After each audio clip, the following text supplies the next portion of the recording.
On the 1094th day of being Mrs. Ku, I asked Lazaro Ku for a divorce. A trace of confusion flickered across his face, but it was quickly replaced by his usual aristocratic composure. As you wish. He said it so indifferently, as if we were merely discussing whether to replace the milk on the breakfast table. He didn't even bother to ask why. On the 1095th day, I gently sent him and the children off as if nothing had happened, then left the Ku house for good. Chapter 1. At first, Lazaro and the rest of the Ku family thought I was simply throwing a tantrum. But slowly, they began to sense that something was truly wrong. The first one to react was the youngest son, Taylor. At first, he was thrilled that the mother who always told him what to do was gone. But during the school fair, his father forgot to tell the nanny to pack the little bear-shaped cookies I used to bake for him. When his classmates gathered around, asking for his mom's homemade cookies, and all he could offer were store-bought pastries, Taylor suddenly realized his mother wasn't so useless after all. The second one to feel the difference was Diego. He had always hated me, the woman who, through dishonorable means, had taken his biological mother's place. But on the night of a thunderstorm, when he leaned against the door and could no longer hear the gentle humming that used to drift from behind it, panic rose inside him. Old Madame Ku was the third. When the family doctor told her that her blood pressure was high again and she needed medication, she suddenly realized that she hadn't eaten one of Paula's healthy meals in over 2 weeks. Even Zara, the Ku family's married daughter, began casually asking Lazaro when he planned to bring her sister-in-law back. The Ku family started mentioning me in front of Lazaro more and more frequently. Some even began advising him that a man should learn to be generous, that lowering one's pride to comfort his wife wouldn't make him lose dignity. Finally, old Madame Ku couldn't bear it any longer. At breakfast, she gave Lazaro an ultimatum. Lazaro, I know a man must keep his pride, but husband and wife shouldn't become strangers. If you can't bring Paula back yourself, I'll go and talk to her. Lazaro's already distant face grew colder. Everyone assumed he was too proud to humble himself before me. But in fact, he had already called me the very next day after I left. But he'd been blocked. That phone number, the one he hadn't dialed once in 10 years, was unreachable the moment he finally decided to call. At that thought, Lazaro's expression darkened further. His gaze swept over his 2 sons, who didn't speak but were watching him expectantly, and a wave of helplessness washed over him. Mom, don't worry about Paula and me. How can I not? You still have 2 children. How could that woman be so irresponsible? For the first time, Lazaro found his mother's nagging unbearably irritating. If you can find her, go ahead and look for her, he shouted before turning on his heel and leaving. It was only then that he realized Paula had already managed to affect his emotions this deeply. The 3 people left at the table exchanged looks. Then old Madame Ku pulled out her phone. I'll ask her myself if she still wants this family. But all she got was a mechanical female voice. The number you have dialed is not in service. The 2 boys couldn't sit still anymore and tried calling the same number themselves, only to hear the same response. Then Diego spoke first. She never ignores our calls. Could something have happened to her? Lazaro's hand froze on the doorknob. Scenes from crime reports flashed through his mind like warning lights. His heart began to pound in panic. Alex, my wife is missing. Please help me contact the police. Wait, reach out to a few private detectives first and have them investigate discreetly. I'll send you the details shortly. Lazaro pressed his fingers to his temples, trying to steady his breathing and force himself to stay calm. Chapter 2. I settled down in a small southern city and rented a little courtyard house. At this moment, I was lying on a rattan chair, enjoying the rare shade of a summer afternoon. The city was comfortable to live in, the scenery was lovely all year round. I planned to open a flower shop here. I used to dislike flowers and plants, those useless things, but after being Mrs. Ku for 3 years, I somehow developed a taste for delicate beauty. Lazaro Ku found me a few evenings later. His always impeccable appearance showed a rare imperfection this time. Following my gaze, his eyes also dropped to the button on his cuff that was about to come loose. For once, that cold and severe face revealed a hint of embarrassment. Why didn't you come home? His voice was calm and cold. I looked up at him in surprise. Mr. Ku, as your soon-to-be ex-wife, I don't think I'm obligated to show up at your house anymore. How strange, it was the first time I'd ever seen anger flash across Lazaro's face. Is our marriage, our family, just a joke to you? His tone irritated me, and my expression showed my impatience. On the 1094th day, I asked for a divorce. You agreed. Did you forget? Lazaro was clearly not a good person to argue with. He always missed the point. You just said, the 1094th day? His brows furrowed in confusion. I realized I had slipped up. Although I'd prepared myself to tell the truth if the Ku family came after me, I still tried to brush it off. Mr. Ku, whenever it's convenient for you, we can go to the Civil Affairs Bureau. He frowned, staying silent for a while before finally saying, everyone's been having a hard time adjusting since you left. I smiled faintly. They'll get used to it soon enough. Lazaro sighed softly. Mother's blood pressure went up again. The doctor recommended medication. Diego's grades are slipping. His teacher said he falls asleep in class. I cut him off. Mr. Ku, that's your mother and your son. What does that have to do with me? He clearly hadn't expected me to say that. His handsome brows furrowed even tighter. Paula, I think we need to talk. If there's been some misunderstanding, it's best to clear it up. I suddenly felt mischievous, so I imitated Lazaro's usual calm and distant tone. Lazaro, I don't need to explain every decision I make to you. Even if I did, you wouldn't necessarily understand. I made my request, and you agreed. We both got what we wanted. What's wrong with that? His expression shifted again. Strange, after 3 years as his wife, I was now seeing more changes in his face than in all those years combined. And what about Taylor? He asked. Your biological son, are you going to abandon him too? At that name, my heart ached involuntarily. I remembered Paula's final days, the child she couldn't let go of, the one who hurt her most deeply precisely because he was bound to her by blood. A little boy, 4 or 5 years old. His childish voice raised as he made his demands. Daddy, I don't want the bad woman to be my mommy. I want to be like Diego and be Aunt Lee's child. When little Taylor said that, the entire Ku family was present. Diego looked at Paula with open defiance. Lazaro seemed about to scold him, but was stopped by old Madame Ku and his younger sister. They said, he's just a child. Lazaro, how can you take a child's words so seriously? At the time, I thought, of course it's pointless to argue with a child. But what about the adults who taught him those words? Still, Paula said nothing. She helped Taylor put on his outdoor clothes, carefully packed the gifts they were taking to Lee's house, and then stood by the door with the servants, watching as that family left to celebrate Diego's birthday at Lazaro's ex-wife's home. Only I could see Paula's reddened eyes at the moment she turned away. Chapter 3. Thinking of all that, my expression grew cold again. The divorce agreement is very clear. I don't want your Ku family's money, your houses, or your people. You. Lazaro clearly hadn't expected me to lose my temper so suddenly. He opened his mouth a few times before finally saying, Paula, what's wrong with you? We're a family. Whatever's happened, you should tell me so we can solve it together. Family? I repeated the word with a mocking tone, tasting its irony. He had rarely ever considered me part of the Ku family. Outwardly, I was Mrs. Ku, but in reality, there had always been a dividing line between me and the rest of them. What was I in the Ku household?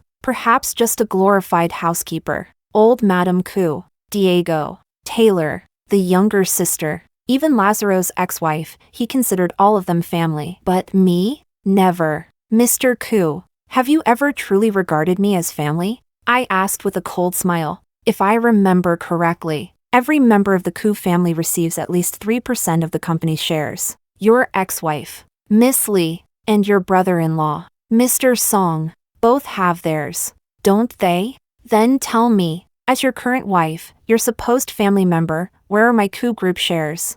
Lazaro's hand clenched loosely into a fist, the habitual gesture he made when under pressure. Paula, you're different from them. You don't understand business matters. Oh really? So owning Ku family shares automatically makes someone a corporate executive now? Do I need to become a professional manager first?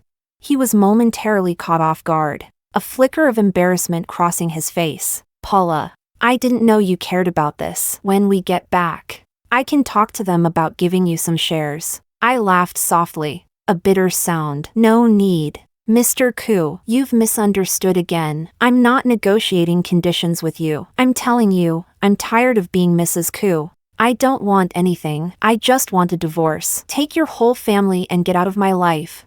Lazaro's face instantly darkened to a livid shade, no doubt because a man who'd been in control for so long wasn't used to being rejected so bluntly. He turned sharply and left, tossing one sentence over his shoulder. 10 o'clock tomorrow morning at the Civil Affairs Bureau. When Lazaro returned home, he was so irritated that he didn't even want to speak. All he wanted was to lock himself in his study. But Taylor was still too young to read emotions from faces. Missing his mother, he asked directly, "Daddy, can you bring Mommy back?" Taylor wants Mommy to take him to school and read picture books together. The older son stood up as well. "Dad, she's okay, right?" Lazaro looked up at the three people who should have gone to bed long ago. Because of that woman, they were still waiting for him, and the frustration in his chest deepened. In his mind, he thought bitterly, "You all keep longing for that woman to come back. But to her, you're nothing more than a burden she can't stand." He opened his mouth, unsure how to tell them that he was about to be divorced, that the woman they missed so much would never return. "She's doing fine," he finally said, choosing to answer his older son's easier question. "She's in a small city down south. She's opened a flower shop." "Then Daddy, you should bring Mommy back," little Taylor said innocently. Lazaro suddenly felt drained, thinking of that woman's attitude. He steeled himself and said harshly, "She's not coming back. We're going to the Civil Affairs Bureau tomorrow to get divorced." "What?" This time it was old Madame Ku who spoke. "How can you two be so irresponsible? Everything was fine. Why get divorced?"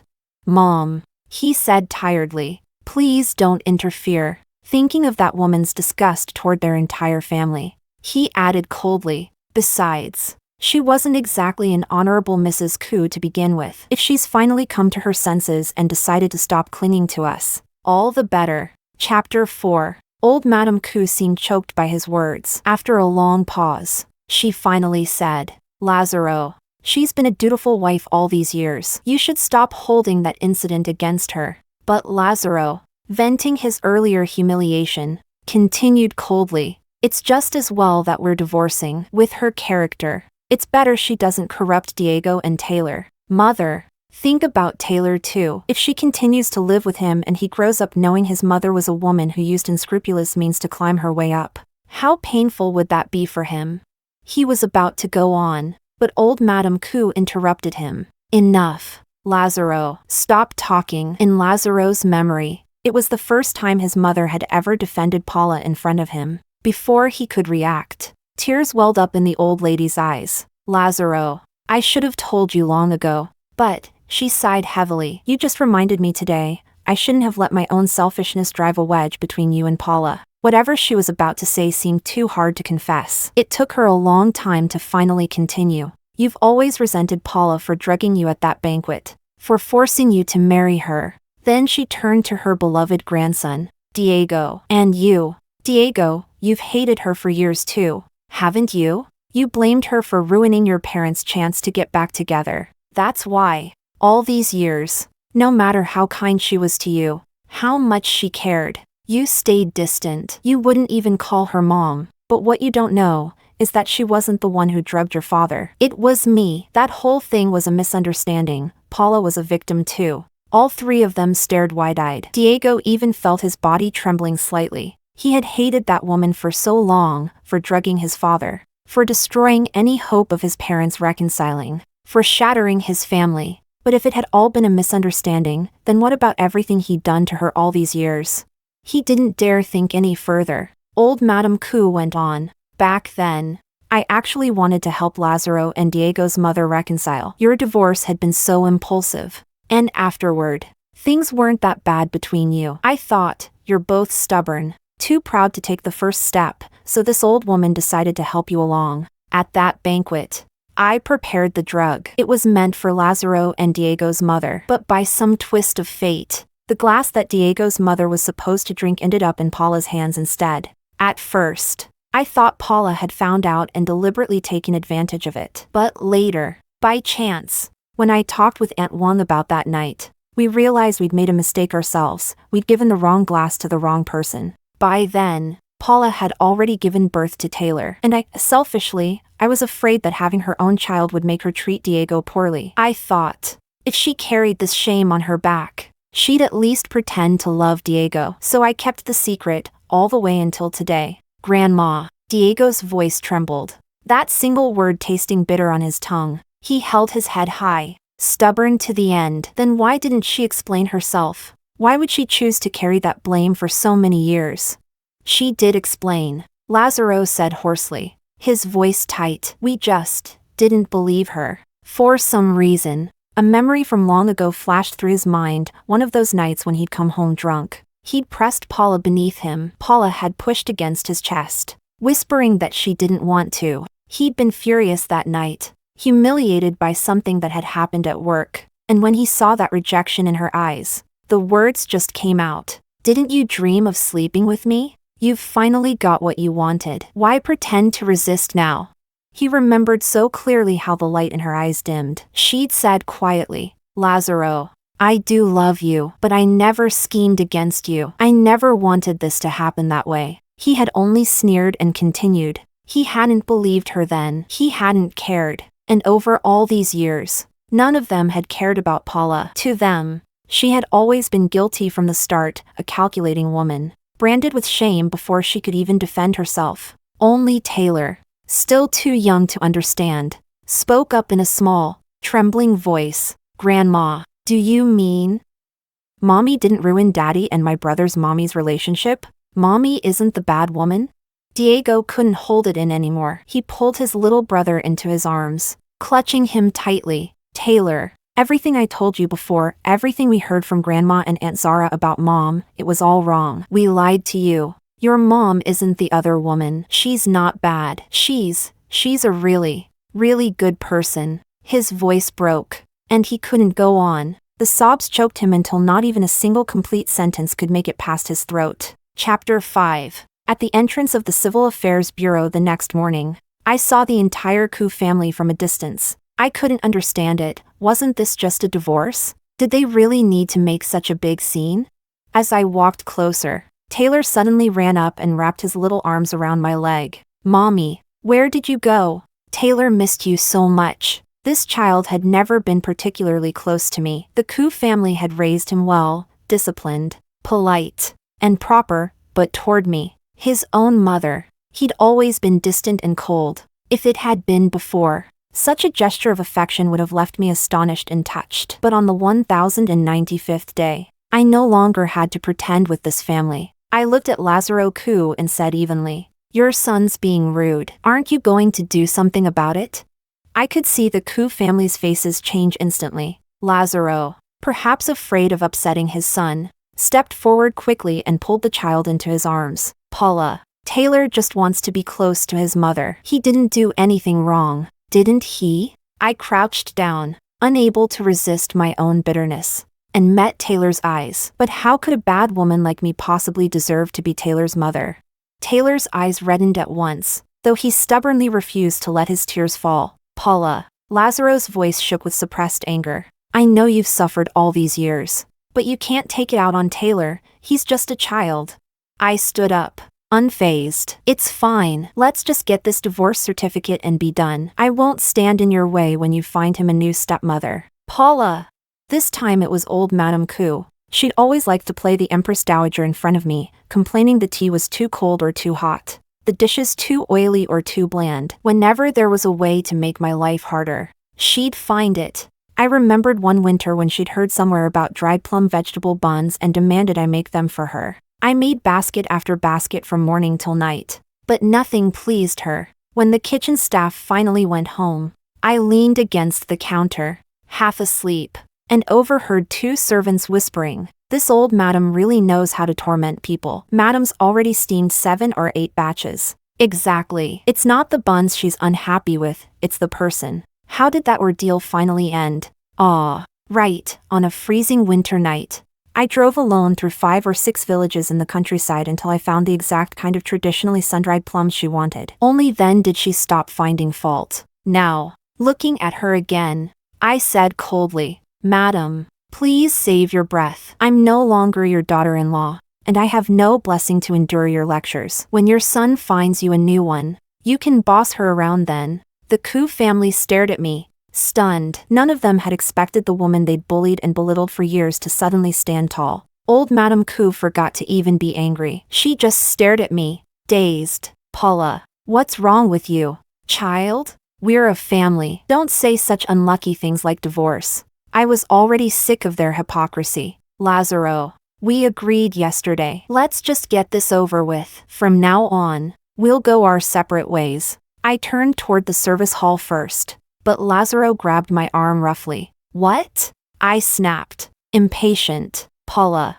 don't do this. You're not thinking clearly. There's been a misunderstanding between us. Don't make decisions out of anger. He was speaking softly, even gently for once, but it was in front of the Civil Affairs Bureau. With everyone watching, I turned back to look at him seriously. Lazaro, are you out of your mind? You can get rid of the lowly woman you despise without paying a single cent. Isn't that what you've always dreamed of? So what are you hesitating for now? Chapter 6. Lazaro's brows furrowed tightly together. Paula, I learned something yesterday. I admit I've wronged you all these years. Please, give me a chance to make it right, okay? I sneered. No need. Let's just pretend I got bitten by a dog before. As long as I never have to see your family again, I'll be so happy I'll laugh in my dreams. Paula. A trace of embarrassment crossed his face. Let's go home first. There are things I need to explain to you. His tone was firm, almost threatening, as if he'd drag me back by force if I refused. Fine. I had a few things to say to them too. At the Ku family study, for once, Lazaro spoke with a gentle expression. Paula, about the banquet that year, we were wrong about you. I just found out yesterday that you were a victim too. I'm sorry. He sounded sincere, but I couldn't stop the cold laugh that slipped from my lips. Oh, you found out, did you? And where exactly did you find out? Since you've learned I was innocent, then who's the real culprit? Lazaro turned his head away, looking uncomfortable, while old Madame Ku's face flushed crimson. Go on. Say it. Weren't you going to clear up the misunderstanding with me?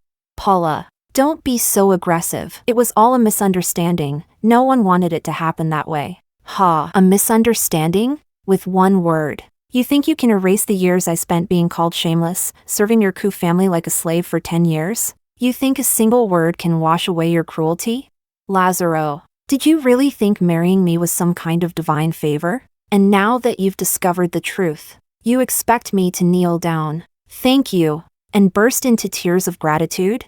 Wake up, those days are long gone. My words hit like bullets. Lazaro opened his mouth but couldn't utter a single word. If you've got any sense left, you'll hurry up and divorce me. If you want to drag this out, fine, I've got nothing left to lose. But you do. I was about to leave when old Madame Ku's trembling voice stopped me. Paula, it's the Ku family who wronged you. It was me, this foolish old woman, who made the mistake. I was the one who drugged the wine that night, and I was so afraid of being blamed by my children and grandchildren that I let you suffer all these years. I'll swallow my pride and apologize to you. She took a shaky breath before continuing. Paula, you loved Lazaro so much, and besides, you two still have Taylor. He's so young, can you really bear to abandon him? Mommy! Taylor's sobs broke out right on cue. I turned around, holding up a hand to stop the little boy from running into my arms. If you'd said those words to the Paula from 3 years ago, she might have fainted from joy. But now, I only find your whole family disgusting and hypocritical. I looked around the room at their faces, Lazaro's rigid, old Madame's stricken, the children's tear-streaked, and smiled coldly. Well then, since we've all come this far, I might as well tell you the truth. I looked at the confusion in the Ku family's eyes and slowly took a new ID card from my pocket. Miranda?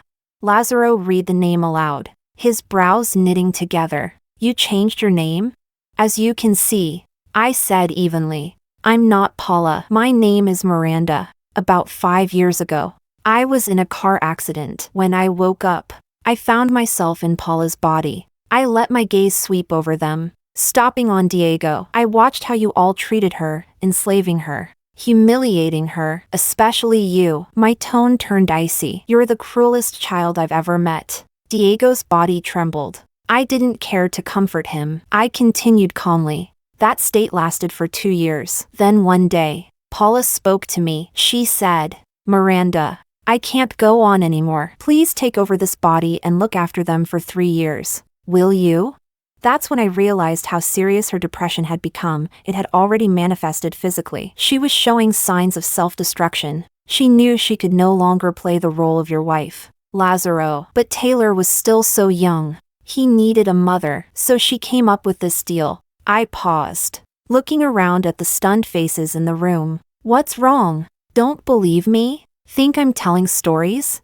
I tossed a stack of medical records onto the table. Take a good look. See for yourselves how you all drove Paula to her death. My voice turned sharp, cutting through the silence. None of you ever deserved her, from the eldest to the youngest. Not a single one of you is innocent. I turned toward the door without hesitation. From now on, I said, my hand on the knob, I don't ever want to see any of you again. Honestly, if it hadn't been for the promise I made to Paula, I wouldn't have spent even 1 second in this disgusting house. And with that, I walked out of the Ku family home without looking back. Chapter 7. Madame Ku's face was filled with terror. Lazaro, is what she said true? Is Paula really a ghost? Will she come back to take revenge on us?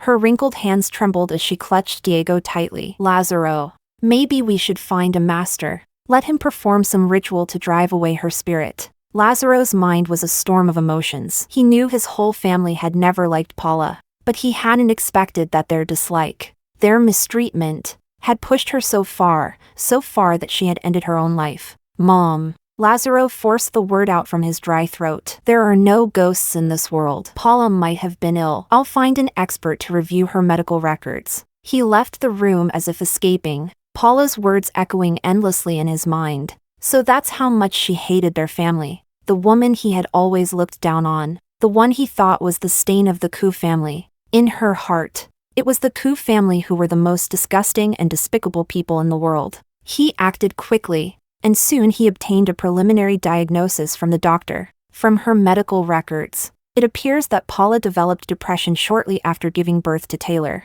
Lazaro explained hoarsely to his mother and eldest son. But at that time, none of us noticed. Later, probably as a means of self-preservation, she created a second personality, Miranda. Miranda's personality is completely different from her primary one. She doesn't love me, and she doesn't like anyone in the Ku family. Paula's main personality must have realized Miranda's hostility toward our family, so she never allowed Miranda to take control of her body. But Lazaro swallowed the lump in his throat and paused for a long moment before continuing. Later, her symptoms worsened, heart palpitations, insomnia, trembling. In the end, when Taylor almost caught her trying to take her own life, she became terrified. That son she loved so deeply, she couldn't bear to imagine what kind of trauma it would cause him if he ever saw her die before his eyes. But at that time, there was no one to help her. We, her so-called family, not only failed to notice her pain, we had grown used to ignoring her, belittling her,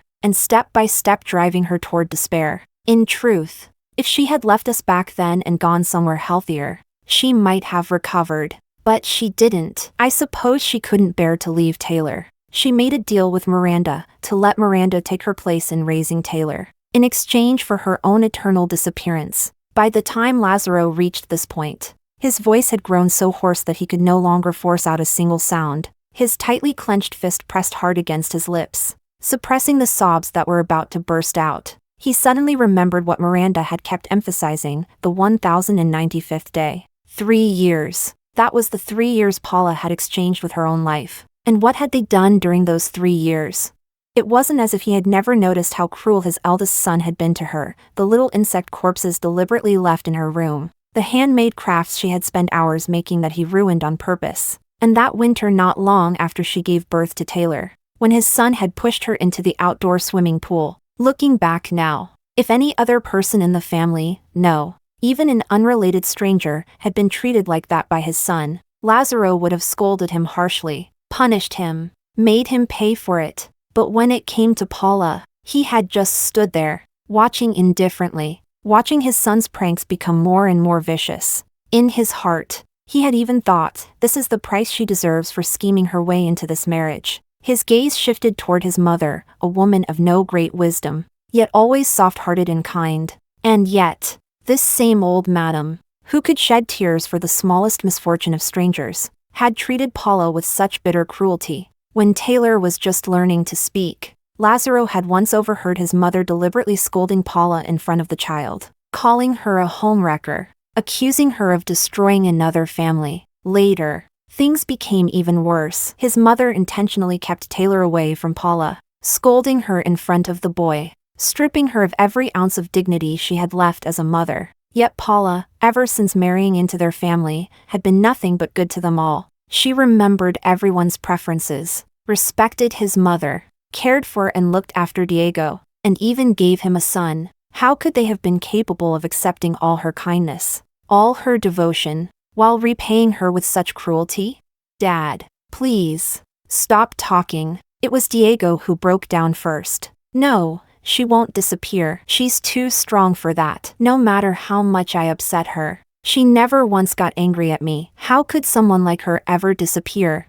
Diego began to cry, but this time, his tears were not from guiltless sorrow. They were from shame. Because now, they all understood they were sinners. Every one of them. And their consciences would never let them go. Chapter 8. My flower shop is up and running. Every day I go out to my beds to look at the riot of colors. When sunlight pours through the greenhouse glass and fills the room, my spirits lift immediately. There are quite a few tourists in the small town, and sometimes visitors stop by my nursery. I like to warm a pot of tea and listen to interesting people tell me about what they've seen. Once I had just seen off an elderly couple who'd spent their retirement traveling through more than 20 countries. Their self-taught English mishaps had us laughing until we were bent double. Then I turned and saw Lazaro and his 2 sons. My expression chilled in an instant. As I went to close the door, Lazaro reached out to stop me. Paula, we came to apologize today. He looked miserable, and the 2 boys were in the same defeated,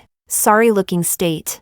I didn't even want to give them a second glance. Your Paula has been dead for 3 years. If it weren't for me, the grass on her grave would be taller than your son by now. And now you think to apologize. Mom. Taylor ran up and hugged my leg. Mom isn't really dead. Mom, do you not want Taylor anymore?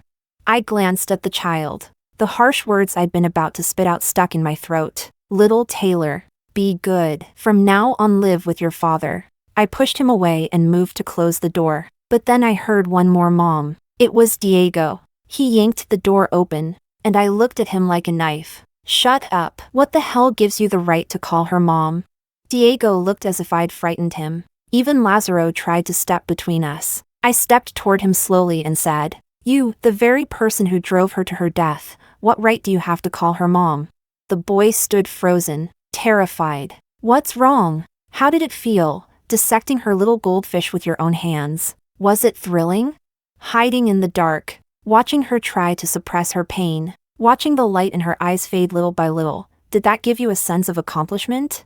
You're quite the little hero, aren't you? Killing the last bit of comfort she had left, and then placing it right on her pillow. Did that make you happy?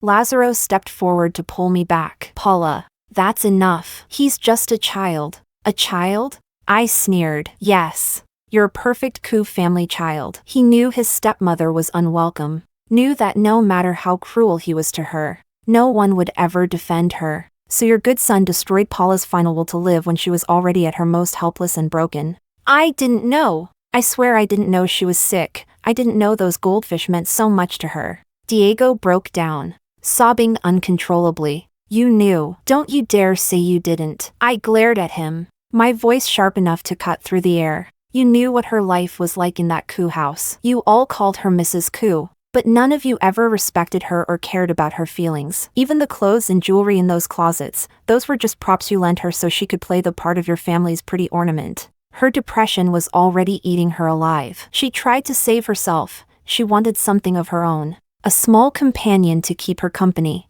To listen to her talk when no one else would. But in your precious Ku family, the house that devours people alive, what right did she have to own anything? Of course she couldn't keep a cat or a dog. She knew if she ever brought one home, Diego would find some excuse to kill it the very next day. So she thought long and hard, and finally decided to keep a single fish. Quiet, harmless, hidden away, something that wouldn't bother anyone. Something she could love in peace. But even that, your good son couldn't leave her. He snuck into her room, dissected the two little fish, and placed their bodies on her pillow. Tell me, Lazaro, is he your good son? Is this the fine descendant your Ku family has raised? A laugh burst out of me, sharp, hollow, uncontrollable. I laughed until my face turned cold and wet. Lazaro fled with his two sons, stumbling away like cowards. Later, I received the divorce papers he'd already signed. He gave me a large sum of money, nearly half of everything he owned. After that, every winter and summer break, I would see Taylor. He would stand at a distance, sometimes watching me, sometimes looking at my flower shop, but he never came inside. I suppose he knew I didn't want to see anyone from the Ku family again, including him. Chapter 9, Epilogue. My name is Diego. For the first 15 years of my life, I hated Paula, and for the decades that followed, I spent my life atoning for that hatred. The day my father took Taylor and me to apologize to her, she didn't even look at me. Just as she was about to close the door, something beyond my control made me blurt out that one word, Mom, and it was that one word that condemned me to live the rest of my life in guilt. That was the first time I ever called her Mom. It was also the last. From then on, the woman who had loved me for 10 years never gave me another chance to call her that again. When we got home that day, my father punished me severely. The belt lashed across my back hurt, but it still wasn't enough. Compared to the pain I had once inflicted on her, that pain was nothing. Later, I cried. My father knelt down beside me and cried too. He told me it wasn't my fault, that he was the true culprit. Paula had died in his coldness and neglect. He said he was the one who should pay for it all. After that day, everyone changed. Grandmother said she was going to a temple in the mountains to spend the rest of her life in repentance. Father didn't try to stop her. The day she left, her eyes were red. She tried to hug Taylor, but Taylor pulled away. I knew it broke her heart. But all of this, every tear, every silence, was the price of our sins. Taylor changed too. He stopped talking much. He stopped clinging to me. I knew that among all the people he hated, I was one of them, the one who made him lose his mother. Father changed as well. He still went to work, ate meals, and slept as usual. But the ease, the calm that once lived on his face, was gone forever. Once, I saw him burning Paula's old diaries in the garden. He said they were too heavy, too painful. He didn't want Taylor to see them one day. When the fire died down, I saw him spit out a mouthful of blood. And I changed too. I lost the right to be a child. Father and my younger brother became my responsibility. Everyone said I had grown up, become a man like my father, responsible, steady, mature. But I knew the truth. I wasn't a man. I was a murderer, the one who killed Paula. I never saw her again after that day. But my father, he took Taylor every holiday to see her from afar. They never got close. They would just stand there quietly, watching her, making sure she was well, that she looked happy. Oh, and her flower shop later turned into an inn. Father said she met all kinds of people there, from everywhere, and could talk easily with anyone. Her business was relaxed. Half the year she didn't even open the place, because the owner was off traveling with friends. And so I think, the Paula who left the Ku family was finally the real Paula, the one who no longer had to be someone's wife, or someone's mother. The one who was finally free to live for herself. Story 2.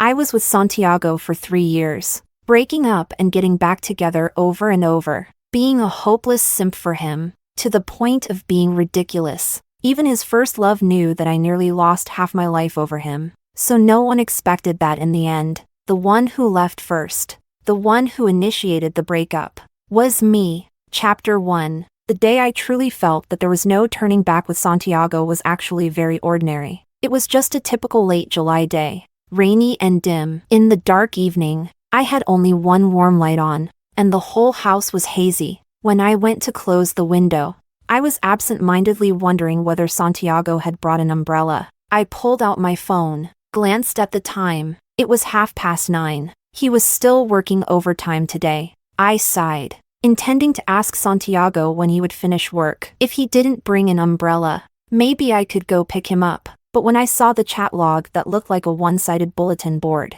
my hand hovered over the send button. circling it a few times before deciding I couldn't send it. Forget it. Santiago had said it before, told me to stop doing these pointless, nagging little caring things. He wasn't a 3-year-old kid. If he was hungry, he'd eat. If it rained, he'd get home. There was no need for his girlfriend to act like a nanny running after him to take care of everything. I swiped right, exited the chat, put away my phone, and felt an inexplicable irritation. I just sat on the windowsill and stared outside. Closing the window blocked out the sound. Even the cars passing by on the street seemed to slow by half a beat. Absent-mindedly, I wiped the condensation off the glass. Neon lights flickered, and the distant lights gathered in one spot. Lately, I always seemed to be like this. My mind would go blank. I would space out unconsciously, aimlessly, not even knowing what I was thinking. Maybe I wasn't thinking anything.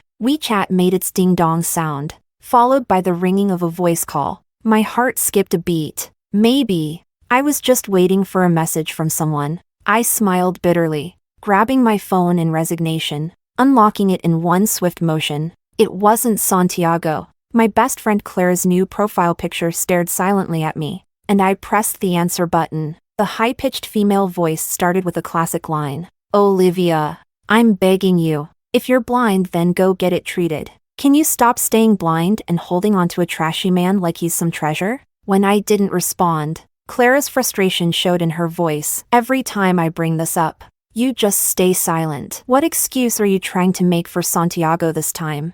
Olivia, I know you can hear me. What did you tell me a few days ago? Santiago promised to celebrate your birthday? He promised nothing. You were happy for a few days, but now he's out there with another woman, making sure she doesn't get wet in the rain. And what are you? Say something. Olivia, don't tell me you're out there right now, getting ready to take Santiago an umbrella? Do you know that being blindly in love means you'll be digging wild herbs for 18 years? You've been doing it for 3 years now, and you can't get enough. Huh? I didn't say anything. Since I got together with Santiago, it had become a habit to get scolded by Clara 2 or 3 times a month. I curled up on the window seat, cautiously clicking on the enlarged image, my heart pounding. Santiago's first love posted a video on her moments, captioned with a pitiful "It's pouring.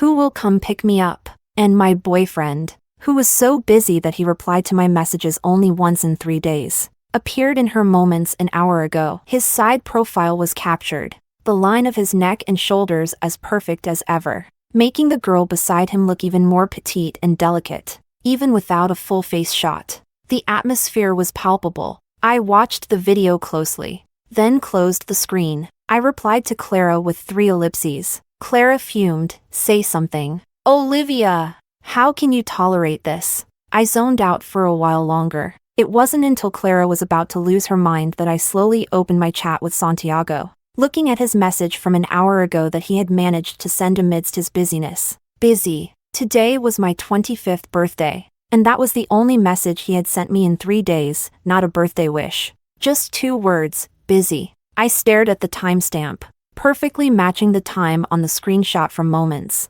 feeling stunned and not knowing how to react. I wanted to speak, but my throat felt clogged, and I couldn't say anything. I wanted to cry, but it felt like there were stones in my eyes, and I couldn't shed a tear. My emotions spun around and eventually settled on a laugh. I hadn't expected that. I actually laughed. Not just laughed, but laughed loudly. It must have sounded unsettling because Clara suddenly fell silent. She cautiously asked, Olivia, are you okay? I'm great. I had intended to say it lightly, but when I spoke, there was a trace of grievance even I hadn't realized. So great it makes me laugh. Clara paused. She said, of course you should be angry. The raindrops pounded against the window, the rain growing heavier and heavier. Should I be angry? Of course. I should be angry. I hummed in agreement, hung up the phone, and typed out a message to Clara, wanting some quiet. Clara replied instantly, I'm coming over. I declined her kind offer, insisting multiple times that I just wanted to be alone for a while, then tiredly set my phone aside. Chapter 2. It was at this very moment that I understood, no one is ever truly so busy that they forget about you. They just don't care enough. And people all have tempers. It wasn't that I didn't get angry. I just felt, in this relationship I couldn't let go of, that I had no right to be angry, no capital to throw a fit. Suddenly, it felt as if all the grievances from these 3 years erupted at once, and tears started falling without control. Just a moment ago, I thought I couldn't cry, but in reality, I was still so very sad, as if my heart was being tightly gripped. My eyes and my world were both raining, yet my boyfriend was out holding an umbrella for someone else. I curled up on the window seat, burying my head between my knees, trying to make myself smaller, even smaller. In my world, there was only the sound of the rain, pounding away. It was a long while before I lifted my head, casually dusting off the tatami on the window seat, straightening it neatly. I took a deep breath, stood up, and turned off the small floor lamp, then switched on the main lights. In an instant, the room was brightly lit, and the light stung my eyes. I habitually started tidying up the house. When I got to the guest room, it took a little longer than usual, because there were a lot of pet supplies piled up there. I had finally managed to convince Santiago to get a border collie as a birthday gift, but we hadn't even brought it home yet. All that was left were these supplies, cluttering the room. After tidying up the guest room, I walked out, and the cake on the table stood out vividly, with its custom floral ribbons bright and eye-catching. It was still untouched. It should have been opened 2 hours ago. By now, the cream might even have collapsed a little. It'd be a waste not to eat it. With that thought, I opened the cake myself. The cake in front of me was soft and sagging, the fluffy cream indeed collapsing. I pulled out a chair, the light stretching the shadow of the ribbons long, very long. My stomach rumbled. I'd been looking forward to today, and hadn't eaten much lunch, so I was a bit hungry. I didn't cut it, I didn't know why, but I couldn't muster the usual sense of ceremony or delicacy. I just dug into it with a fork, deliberately going for the word happiness in happy birthday. The whipped cream was soft and delicious, melting in my mouth, and the jam used to write happiness was passion fruit flavored. But it wasn't sweet. It tasted bitter, astringent. I paused, touched my face, and realized it wasn't the cream or the jam that was the problem. How could a dessert be bitter? It was my tears. I wiped my tears away, took a few more bites, each swallow getting stuck in my throat. I ate for a while before I suddenly realized something was wrong, like I'd forgotten something. I hadn't blown out the candles or made a wish. No matter what, you should make a wish on your birthday, right? I lit the candle, and in the weak, flickering light, my 25th year burned to its end. In the misty haze before me, I blew out the candle, finished the cake that I had dug into messily, and spent my first birthday in 3 years alone, the one Santiago had promised to spend with me. Santiago never came home that night, and I didn't sleep a wink. At first, I thought I was so upset that I would cry the whole night. But in the end, I cried until I felt dizzy, then felt so nauseated that I ended up hugging the toilet bowl, throwing up for half the night. I'd eaten too much. It made me sick. For the rest of the night, after tidying up the house, I packed all of my things as well. Everything from the large suitcases to the half-soured cream cake that had been left overnight in the summer heat. And even the few candles that had rolled under the coffee table, I swept them all into a trash bag, ready to throw them out, including this relationship, which had gone bad from the start. Chapter 3. I found a hotel to stay at temporarily, initially thinking Santiago wouldn't even notice I'd moved out. But 3 years is 3 years, 1,095 days and nights. Lives that were never supposed to intersect had long since merged together, leaving traces of each other everywhere. The next morning at 9, Santiago sent me a message. "Where did you go?" By the time I woke up, it was already 2 in the afternoon. My stomach was churning uncomfortably, and I picked up my phone intending to order some congee, only to see Santiago's message. When I hadn't replied to his message from 9, he had sent another one later around noon, which was surprising. He'd sent me a picture of a well-packaged shopping bag. "Your birthday gift arrived." I opened the image, and the logo of a classic luxury brand was glaringly centered. My stomach still felt uneasy, and seeing that just made it worse. For a moment, I wanted to be impulsive, to rant at him, like I used to, and ask a bunch of questions. Like, do you really think expensive means good? That's not what I like. That's not what I want. Like, where were you last night? Like, do you still remember that you promised to spend my birthday with me? But as the words sat there on the tip of my tongue, lingering on the screen for too long, they ended up turning into a short sentence instead. No need. Santiago. Let's break up.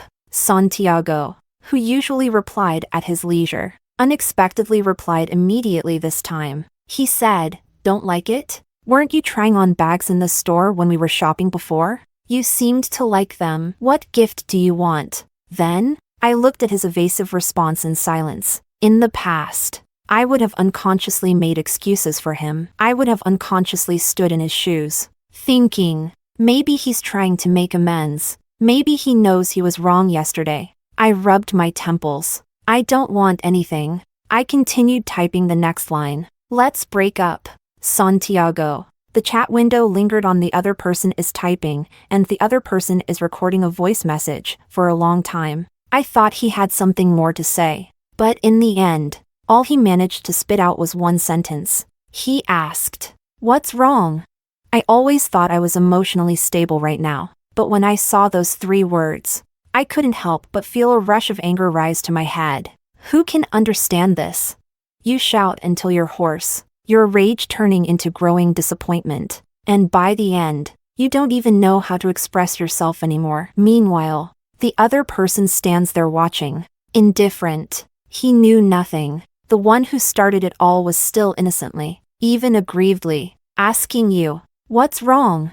I took a deep breath, my fingertips trembling, and I simply flung the screenshot of the story Clara had sent me yesterday right in his face. Santiago replied with 3 ellipses. I had never felt so disappointed in him. I didn't even want to say anything more. I switched to Do Not Disturb on WeChat, planning to check out food delivery and order some congee to settle my stomach. The taste of having eaten sweets and then thrown them up, it was truly unbearable. When I finished ordering and switched back to WeChat, I was surprised to find that Santiago had sent a whole bunch of new messages 10 minutes ago. I skimmed them. No, really. I don't understand. I didn't do anything. She posted on her moments. How could I control what she does? I didn't even know when she took those photos. We ended a long time ago. Yesterday. It was really just on the way. She called me, said she was in town on a work trip and felt so lonely. I couldn't just ignore her. Could I? I haven't done anything to betray you. After dropping her off, I planned to pick up your gift and come home. But there was an urgent project at work. I didn't get home until 8 in the morning. I really don't know what she posted. If you don't believe me, ask my colleagues. Ask them. I really was working on the project yesterday. Once it's done, I'll have more time to spend with you. Maybe because I hadn't replied. Santiago, unaccustomed to waiting, sent another message 5 minutes later. You're making me tired. Every time it's the same, you never wait for me to explain. And now you're using a breakup to threaten me? I calmly replied, why should I listen to your explanation? Why should I wait for you to explain? I hadn't planned on saying more, but he always had a way of easily pulling at my emotions. Maybe it's true that the people you care about most are the ones who know how to hit the softest part of your heart. I had placed him in the softest part of my heart, allowing him to hurt me until I was left bleeding. I almost exploded, letting all my grievances pour out at once. When I used to watch soap operas, I thought the female lead's heart-wrenching monologues were a bit melodramatic. When a relationship reaches its end, it's better to leave some dignity and beautiful memories. But those grievances were real. The unfulfilled needs that were never valued were real. The pain, like swallowing knives, was given to me by the person I loved the most. Why couldn't it be prevented before it happened? Why did we have to wait for an explanation afterward? Is she pitiful? Am I not pitiful? I waited for so long for a birthday gift, and it turns out to be this stupid bag. You can't even remember the dog toy we bought together just a few days ago, but you remember to give her a lift. Yes, you must be exhausted. I don't want a bag. I just wanted to adopt a border collie. I even thought of a name for it. I waited for you to come home until the whipped cream on the cake I was craving had completely collapsed. Do you know how cloying collapsed whipped cream is? You don't.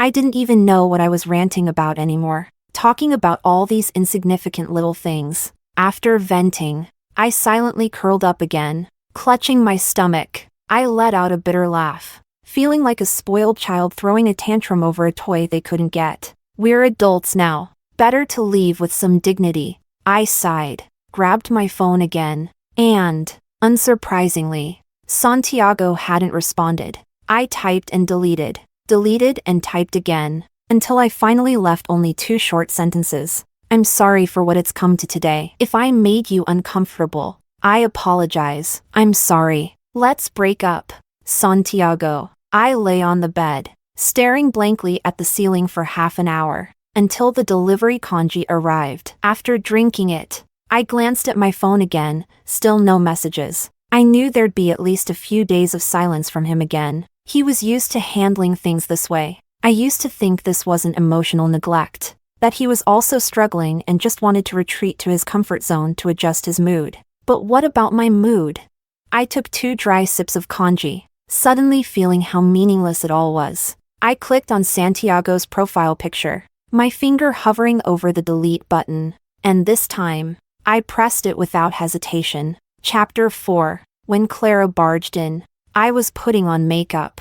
The weather was nice today. My room had a large floor-to-ceiling window, and sunlight filtered in through the sheer curtains. It was perfect for reading. After reading for a while, I felt a bit drowsy, so I decided to do my makeup and dress up a bit. The elegance of a girl is for herself to see. Seeing yourself looking good, of course, makes you happy. I suddenly felt that these kinds of days were quite nice, quiet, all by myself. If I could make a pot of tea, it would be even better. Being without Santiago wasn't so bad. So when Clara came in with a bag full of beer, she stared at me, wide-eyed in shock. After closing the door, she pointed and gestured, her tongue tied. Olivia, you're something else. You know that? I thought you'd be feeling worse than death. Completely devastated right now. I put down the curling iron, casually tousled my freshly curled hair, sat back down in the chair, found a lipstick, and while applying it in front of the makeup mirror, I finished her sentence for her. You thought I'd be disheveled, lying around in despair, didn't you? Clara circled behind me, clicked her tongue twice. This isn't like how you used to be when you broke up before. I paused for a moment. Breaking up with Santiago before? That was indeed a mess. From the initial heartbreak and buying drinks to drown my sorrows, to slowly getting used to curling up alone in dark corners, gradually processing those sad emotions, none of it resembled the person I truly was. Clara said, I was already prepared to tell you with full confidence that tonight, Sis would drink until we're passed out. Olivia, but now you're making things hard for me. I turned to smile at her. So what are we going to do then? I pursed my lips, got up, squatted by the bag she had brought, picked out 2 cans of beer, and handed one to her. How about I say it instead, tonight? Sis will drink until we're passed out together. All right? Clara squatted down next to me, putting a hand on my shoulder, her tone carrying a warmth even she wasn't aware of. You said it, not me. If David ends up coming to the hotel to carry me home, I'm blaming you, Clara said, hugging me. Olivia, be happy. I was puzzled. Aren't you always pretty happy? Clara rolled her eyes dramatically and stayed quiet for a while. I looked up at her. She gazed at me gently, just like when we first met in high school. The girl with a high ponytail looked fierce, incredibly aloof. But when you actually talked to her, her eyes held a rare, soft tenderness. She said, I just want to see you happy too. Clara sighed, opening the beer. Olivia, seeing you like this makes me genuinely happy. You two weren't right for each other. Really, not right at all. I also opened my can. I took a sip of the beer, the sharp sensation irritating my stomach that had finally started to feel better after the last few days. I felt a little dazed, honestly. I knew that Santiago and I weren't right for each other either. Clara and David have been together for 5 years now, and I've watched her grow younger, the two of them inseparable, whereas I seemed like a rose deprived of nourishment, once in full bloom, now slowly wilting, burning until nothing remained. Whether something works or not, you can tell from a glance at the state of things. Clara sighed and said, "A healthy relationship shouldn't be like this. It shouldn't be just you constantly compromising and changing." I downed a gulp of beer. How could I not know that?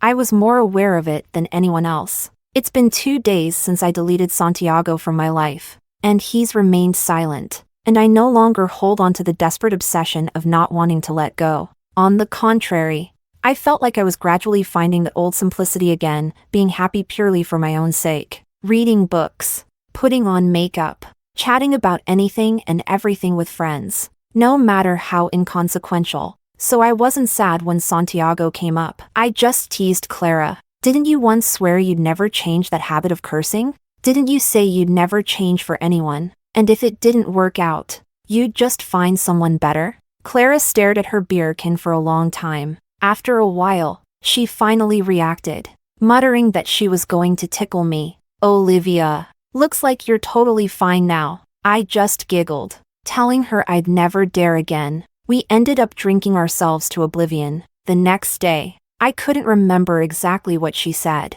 just vaguely remembered us lying on the floor, poking each other and reminding the other that we shouldn't lie on the floor, it's too cold. Eventually, Clara scoffed. "Forget it, I just feel like lying here." After she said that, she laughed, playful, radiant, glowing, her lipstick already smudged on the beer can. But after drinking, her lips were even redder than a rose. It felt like we were both back at 18, carefree, daring to love and hate, unrestrained. She suddenly said, "Olivia, you're definitely my best friend. You sure know how to expose my secrets. Who changes for a guy anyway?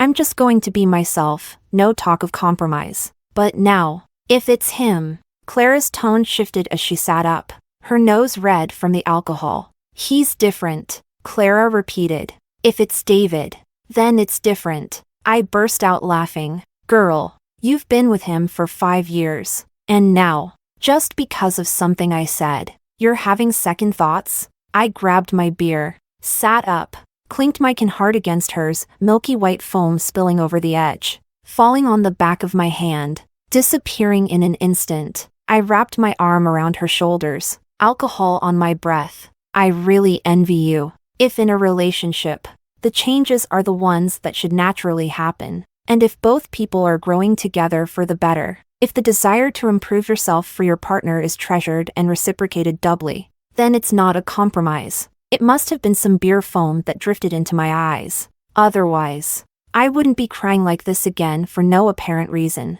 I looked at Clara seriously and said, "That is a precious shared affection between two people. Finding someone you're willing to improve for, someone who notices every small effort you make for them, is so hard. It's truly enviable. It's such an admirable, pure love." Sometimes I can't help but wonder, does Santiago like me?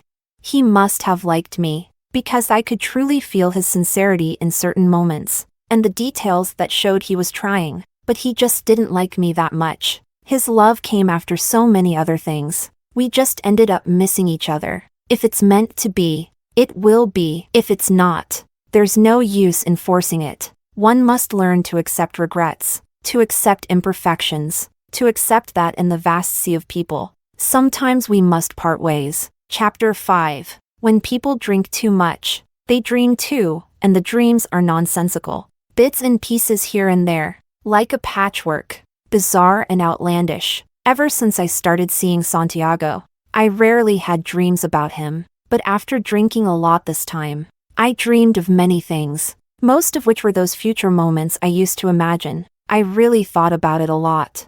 I imagined so much. For example, I wanted to travel to Las Vegas with Santiago, to go to the seaside and enjoy the breeze and drink with him. I wanted to spend every ordinary day together with Santiago. I also wanted to have a border collie. If we struggled too much with picking a name, why not just call it Lulu? It might be a bit of a silly name for such a majestic dog, but it would be a well-behaved dog, one that wags its tail whenever I called Lulu. If that day ever comes, whenever I thought about it, a genuine smile would always appear on my face. But we never had a border collie named Lulu. We never traveled together, and I smiled less and less. We were so close to having a border collie named Lulu. We were so close. Once Santiago finished his work, we'd have had time to go on that trip together. I know better than anyone that if I just went and coaxed Santiago now, if I admitted that I understood he didn't really do anything wrong and it was all just coincidence, we could continue, but I no longer wanted to. My WeChat profile background was a solid black image, with a line of text that said, "Olivia, cherish the moments of joy with you." Ever since I met Santiago, I hadn't changed. Everyone has those unspoken, hidden expectations. Each one, when spoken aloud, sounds grand, but in truth, they are so humble, so filled with grievance, that they tear apart a young girl's feelings in unexpected ways. When I desperately sought evidence of Santiago's love in those tiny details, I was perhaps already exhausting my desire to continue loving. After all, looking for love in the details was the wrong approach from the beginning. Love shouldn't need to be searched for. Love is an uncontrollable overflow. No matter what others say about a relationship, it doesn't really matter because they aren't in it. Without personal experience, no one can truly empathize, no matter what others said. I genuinely felt that Santiago liked me. At the very least, he once liked me. But all of that, in my years of emotional exhaustion, doesn't seem to matter anymore. I should have my own life. Even if it's not extraordinary, just thinking about what I want to eat today or what I want to do tomorrow, it's still more interesting than depending on someone else. I once loved Santiago deeply, but I finally understood that, having spent 25 years with myself, I should love myself more. Chapter 6. When I decided to leave the city, I only told Clara. It was a month after Santiago and I broke up. It wasn't that I was trying to escape from Santiago, it was simply a work transfer. If I really thought about it, moving to another city would be much better than staying here. Clara had once grabbed my ear and scolded me, saying, "Olivia, are you crazy? To give up yourself for someone else? Are you stupid or what?" I was stupid, so this time, I deviated from the Santiago-centered path. Turns out, it wasn't that hard after all. Before I left, I packed my things, but my emotions weren't entirely calm. I wasn't surprised when Santiago showed up at my door. In fact, 2 weeks earlier, Santiago had gone insane looking for me. Clara was fed up with it, complaining to me constantly, even saying things like, "Wasn't he supposed to be that cold and aloof type? Now he's acting like a stalker." When I heard that, I can't say I wasn't hurt, but it wasn't because I couldn't let go this time. It was more of a reflection on the ways of the world. I knew long ago that if it wasn't because Santiago liked me, I wouldn't have held on stubbornly, unwilling to let go. The more I understood Santiago's evasive personality, the more adorable I found those awkward little gestures of affection he offered. It was a kind of cuteness I carefully unearthed from the depths of a crowded sea of people. How could I not be softened by that? And so, I repeated my mistakes over and over again. Later, I understood that I couldn't change anyone. Perhaps, I never really wanted to change anyone's character to begin with. We both liked each other, and nothing big ever happened in our daily lives. Yet, we still had to part ways. Life is always a journey of accepting separations and regrets. The night before my flight, Santiago stayed in his car downstairs at the hotel the entire night. I saw him. He had lost weight. He looked neat, but the hand holding the cigarette trembled slightly. Looking so thin, he only called me once. You see, this kind of person, he couldn't even bring himself to say a proper goodbye. Still, I went downstairs. I've always been a spontaneous person, not that cautious self I became when I was with him. People should be brave because regrets are only left to the timid. As long as I have no regrets, regardless of what others say or think, it's worth it. I didn't expect Santiago to stop me or hold me tightly, saying we'd never be apart again like in a soap opera. There was no grand drama, no drawn-out long time no see as an opening. There wasn't so much of a sense of fate. I no longer felt the excitement I once had. It was as calm as two old friends who were about to part ways, whose paths had intersected but were now diverging, parallel lines stretching out forever, never to meet again. Santiago's lips trembled slightly. In the end, he opened the car door and got out, habitually handing me a tissue, asking, "Are you hot?" He instinctively tried to grab my hand, The movement was so natural, but it stopped halfway. We stood there in silence,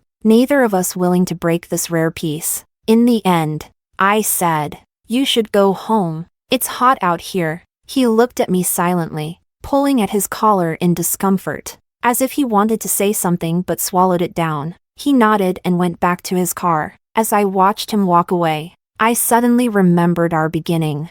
Who confessed first?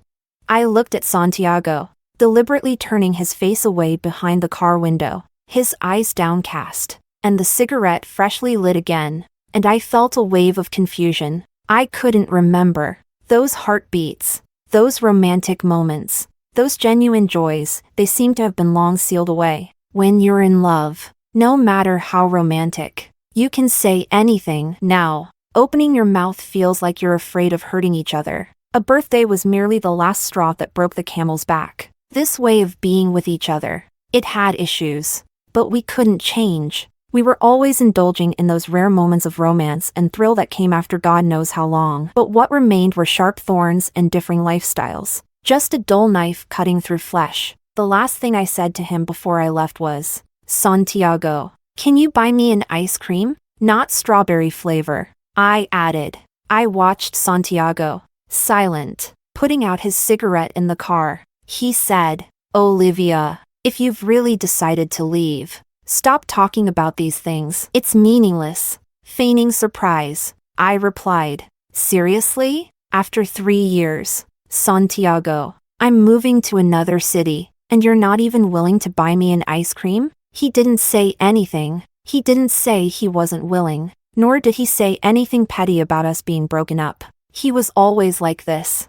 I stood there, the play of light and shadow seeming to separate us. Santiago started the engine, its hum resonating as if he were about to drive away. I lowered my eyes. In the past, I liked making excuses for Santiago, and after some time, I increasingly understood what was in his heart. For instance, right now, I could easily guess based on his personality that he wouldn't say it. More accurately, he didn't dare to say it. He didn't dare say anything harsh, because he always thought there might still be a chance for us, because he always thought I was just a little upset. He was afraid of saying anything too definitive, leaving no way out, afraid of being too soft, losing face. I could see all of that, but still, I really wanted to tell him one thing. When I looked up again, I regretfully said, "All right, fine, don't buy it." But, Santiago, there's something I've wanted to tell you for a long time. I just never found the opportunity. Now, I'll use it to say goodbye. Maybe even his engine couldn't stand it at this point. It hesitated, roared for a while, tires spinning but not leaving. The noise was loud, so I had to raise my voice too. I said, "Santiago, has anyone ever told you this?"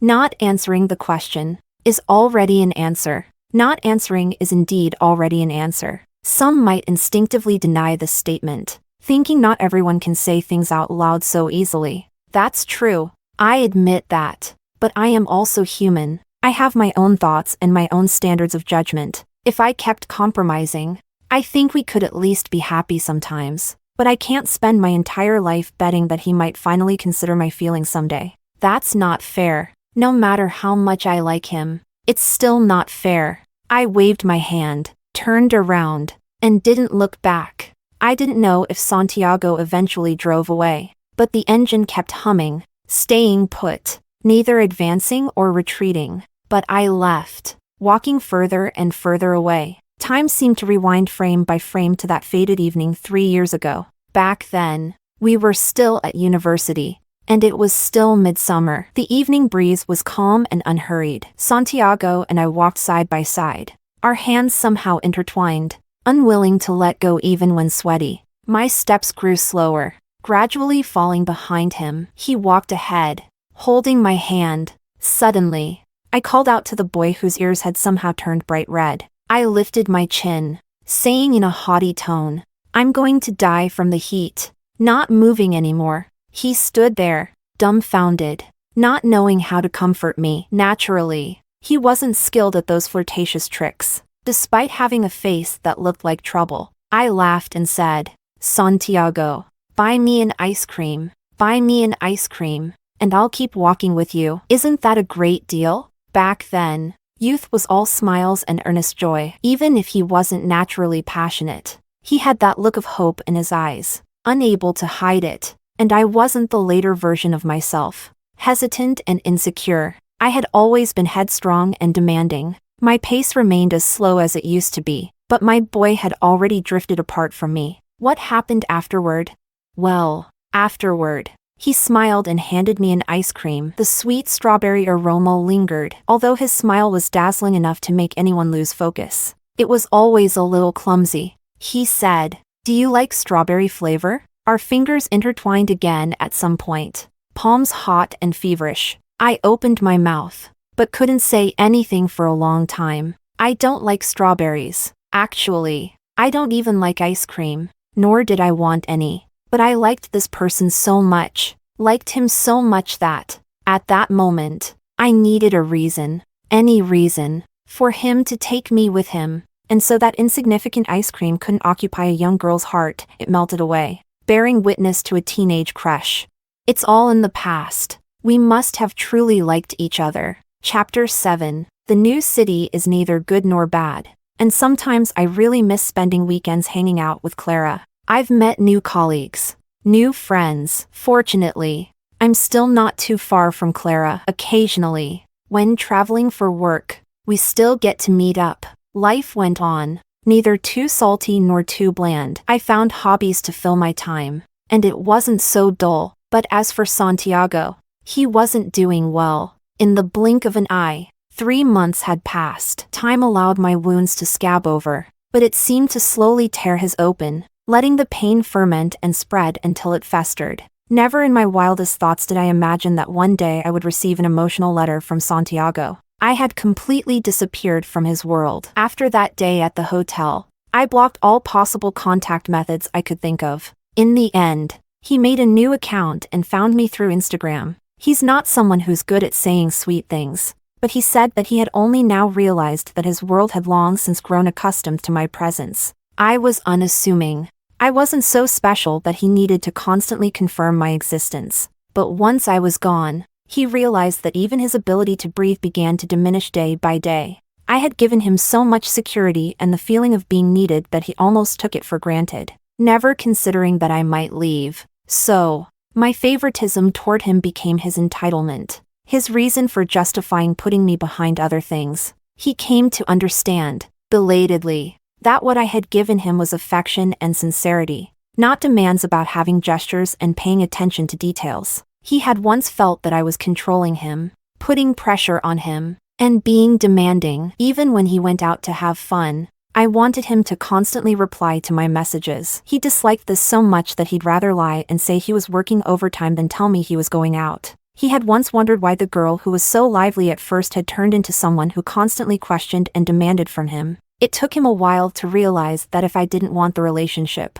the solution wasn't solving the problem, it was simply getting rid of the person. When I finally did that, he, instead, seemed like an abandoned child. He said he was sorry. He shouldn't have hurt me so deeply, treating someone who truly cared for him that way. He said, "Olivia, I went to a friend's kennel and found a cute little border collie puppy. Should we get it together?" He said, "Olivia, let's go on a trip, to wherever you want. This time, I'll listen to you." I didn't reply. By the time I had let go, his messages didn't stir much emotion in me. It wasn't so much that his belated enlightenment had sparked a powerful love, but rather that he was too selfish. After going through all the grief and sorrow that he hadn't been there for, I no longer expected anything from him. Just like Santiago would occasionally go out to relax with his friends, I asked myself honestly, during those 3 years with Santiago, I never let him wait night after night, watching me laugh and have fun with someone else, leaving him alone. Many people would think, why didn't you hang out with friends when you were alone? Didn't you have your own social circle? If he didn't care about you, why didn't you stop caring about him? But that's not love. That's being petty. That's a game. That's making do, forcing yourself to have a relationship so that you wouldn't be alone late at night. But love should be passionate and straightforward. It shouldn't be restrained. It's supposed to be the most romantic, the most vivid human quality. Losing the ability to truly love someone, to exchange genuine feelings, is a kind of regret. Forming bonds with others inherently carries the risk of tears. Santiago was just a passerby in my life. The fact that we didn't end up together and that I've moved on from him isn't a failure. And it's not shameful. It's courage. Next time I meet someone I like, I'll dare again. I'll mend the heart that got hurt because of him. And once the wounds are healed, I'll be brave enough to love the next person. I'll always dare. And I'll always have the courage to wait for the right one. Chapter 8. I didn't wait for very long. 6 months after I moved to another city, I met someone else.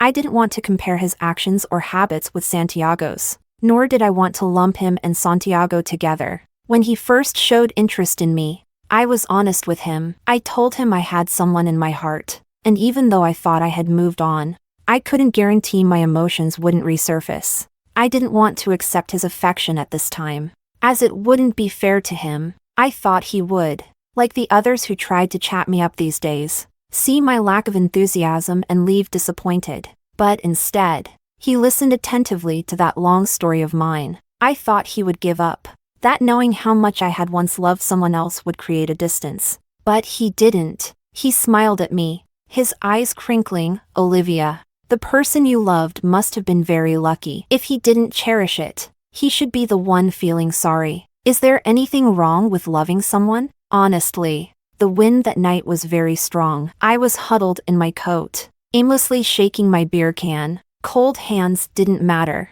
But suddenly, I thought that maybe holding the hand he extended toward me wouldn't be so bad. And until we got engaged, until we got married, I never thought of Santiago again. This is my farewell to the past. And I don't want to bring the new person into it too much because no one can replace the experience of saying goodbye to oneself and the past. Relying on someone new to make up for the damage caused by someone old is, at its core, a selfish act. I wanted to truly walk away from the memories with Santiago, all on my own, and I think I really did it. Time is the best medicine for healing everything, and I am not beyond saving. As long as I haven't lost the hope of loving someone, no one is beyond saving when it comes to love. Chapter 9. On the day of my engagement, Santiago somehow managed to find Clara and ask her to show me something. She took it, though she hadn't planned to show it to me. I had no idea, but when I saw Clara in the makeup room looking restless, I asked her out of sheer curiosity, "Did Santiago tell you to say something to me?" I hadn't brought up that name in a long time. Clara almost lost her composure. She ran her hands through her hair in frustration, only realizing afterward that she had messed up her carefully done hairstyle. For once, she even cursed in front of David. "Forget it," she spat. "Who cares about him?" I looked at her calmly. Under my quiet gaze, she sighed and said, "Olivia, I wasn't planning on bringing this up today. He knew you'd be back for your wedding, so he blocked my front door early in the morning." Looking lost, I was going to kick him a couple of times, she grumbled, visibly uncomfortable, before taking out a small, folded piece of paper from her purse. "But maybe it's better if you see it for yourself." As I unfolded it, I could tell how reluctant Clara was to accept it and show it to me. She had folded this full, tightly written letter into such a tiny square. Honestly, for a moment, I did feel something, a fleeting sense of confusion. It wasn't love rekindled, just an inexplicable feeling. Fate works in circles. The right people will meet again, while the wrong ones must eventually be let go. And like every story, this one must also have an ending. Just like now, as the sudden ringing of my phone broke the silence, I answered Santiago's call. His voice was trembling, barely containing his excitement. "Olivia, have you seen it?" I said. "Not yet." He spoke cautiously. Okay, I'll wait until you've read it." Santiago had done many things over the years. For example, he actually did adopt that little border collie, where he dug up the old diary entries we wrote in our couple's space years ago, where he finally realized how my love had bloomed brightly before slowly dying out, turning cold. Every word in his letter was filled with memories, those small details from the past that I thought he would never remember. It turns out that people who are tormented by memories do indeed remember every little detail, sharpening themselves painfully over time. I finished reading quietly. To be honest, I felt no great emotion, just like when I read Santiago's heartfelt messages years ago. I simply lowered my gaze for a few minutes, then carefully folded the handwritten letter back along its creases until it was the same as when I first received it. I tossed it into the trash. The arc was pretty nice, and I threw it accurately. I wasn't that girl from years ago who watched Santiago play basketball, always teased by him for never making a basket. I spoke into the phone to Santiago, whose breathing had grown increasingly ragged on the other end. I finished reading it. He let out an ah, as if it was squeezed from his throat. I continued. I'm getting married. Santiago, don't do this. It's over. The mildly warm wind of that summer, the rustling leaves, and the sunlight that once painted the outline of a clean, innocent young boy, all of it has drifted far away. They too have become a memory, folded into a letter whose final resting place is not heartfelt words but a trash bin. I think I understand why. Just a moment ago, I had this inexplicable sense that Santiago had something to say through Clara. It must have been the very last bit of fate between Santiago and me. When people are on the brink of never crossing paths again, they make one final effort. It may be a rekindled feeling after a long time, or it may be an attempt to hold on or to seek forgiveness. Most, unfortunately, fall into the latter category. Santiago tried to hold on and plead, while I chose farewell and forgiveness. He broke down almost instantly, the composure he'd managed to maintain crumbling entirely. He wanted to keep me. He choked up. Olivia, why was it you who decided to start this? And now you're the one ending it? Don't leave me. He wanted to beg. He said, Olivia, I'm sorry. It was my fault that you never felt my love. He said, Olivia, I just want to be with you. Olivia. Santiago's pauses felt unnatural, his voice sounding choked up. Olivia, please, be a little more kind to me, okay? I was silent amidst his breakdown, just as he had once been silent with me. I once called Santiago while drunk, vomiting and crying, and said, Santiago, if you just say to me, let me be more patient and gentle with you, I will never leave you. But he didn't even pick up. Now that I've completely let go, he says all those things I once longed to hear, all those words I once desperately wanted. If only he had said them earlier. Just a little earlier, I would have been so happy. I would have thrown myself into his arms, softened my heart again and again. But now, I don't need them anymore. True feelings always have an order. I took a deep breath, and as I exhaled, I was nearly calm. Santiago, true love always has its timing. Why are you always the one who's late? Forming bonds with someone means you have to be ready to shed tears, but only if it's worth it. Just before I hung up, I spoke softly. Next time you meet a girl you like, you have to change. Don't make her sad like I was. I don't blame you. Let yourself go. I always thought that when you hang up on someone you love, the sound is harsh, which is why I never wanted to be the one to end the call. But somewhere along the way, between Santiago and me, I became the one to leave first. As the phone screen darkened, I looked at Clara and smiled. You were right. I needed to hear it. Honestly, it feels pretty good, karma, I guess. Clara shook her head and hugged me tightly. You're not that cruel, Olivia.